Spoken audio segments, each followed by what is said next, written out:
Maryan Nuur Axmed waa hooyo Soomaaliyeed oo laba caruur haysata. Da'dii saddexaad ayay ku xanuunsatay hooyo Maryan oo kaliyaha ayaa fariistay isbuuciina 2 mar ayaa kaliyaha la dhaqaa. Qarashaadka kaliyaha looga dhaqo hooyo Maryan ma awoodo oo deriska ayaa u soo aruuriya waqtiyada kaliyaha laga dhaqayo. taasi oo walwal iyo walbahaar ku haysay ayaa haddana waxaa haatan ku soo kordhay in wadnaha ay biyo fadhiyaan in lagu soo sheego. taasi oo loo sheegay in aan gudaha waxba looga qaban karin Mandheera iyo meel la mid ah balse Nairobi iyo meel ka sii shisheeysa ay la aado qarashaadna raasato.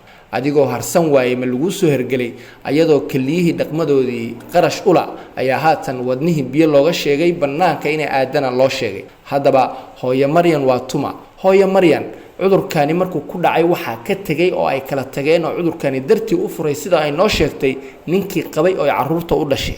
aabaheed waa nin waalan oo geed ku xiran. hooyadeed waa masaakiin dan yar ah oo miis magaalada ku gadato xitaa aanan awoodin in qarashaadka kaliyaha looga dhaqo ay ka bixisay iska badaa in banaanka iyo waliba caafimaad dibadda ay u dirto oo wadnahaasi biyaha laga soo saaree. haddaba Maryan Nuur Axmed oo muxsiniinta Soomaaliyeed la hadlaysay waxa ay tiri magacaygu waxa Maryan Nuur Axmed gabar dhibeysan ayaan ahay. waxaan muslimiinta ka codsanayaa inay caawiyaan. waxaan ka xanuunsanayaa kaliyaha labada kaliyood ee fariistay. wiigi 2 mar ayaa la dhaqaa waxaana la igu dhaqaa isbitaalka. waxaa la iga qaataa lacag 10,000 maalintii la dhaqaayo.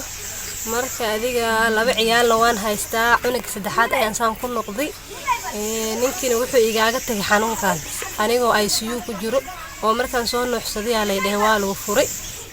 haddana waxaan rabaa in la caawiyo muslimiinta meel walba joogaan ilaahay dartiis inay igu caawisiin ayaan rabaa. beeb ayaa igu jiro halkaas ayuu beebka igaaga jiraa. marka waxaan rabaa in la caawiyo. haddana waxaa igaga sii dara wallahi habeen ma saaxdo. habeenkii naqaska la igu dhijinaa markii isbitaalka aan tago haddana computerka la saaray waxaa la dhahay dhinaca wadnaha xagiisa biyo kaaga jiraan.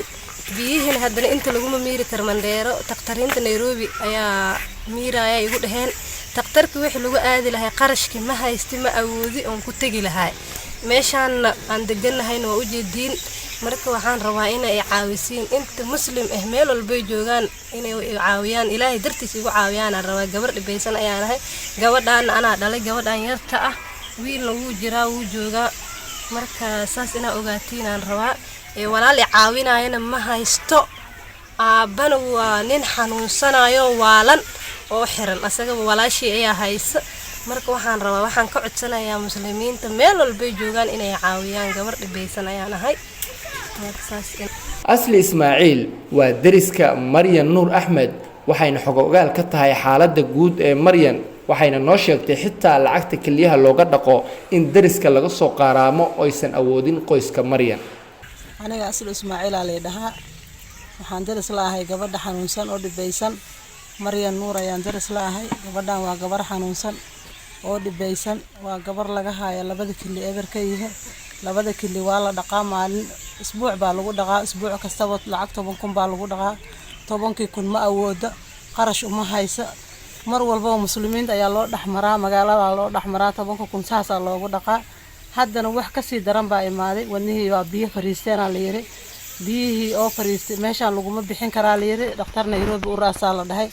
Nairobi waxay ku aado ay ku awoodo ma haysa.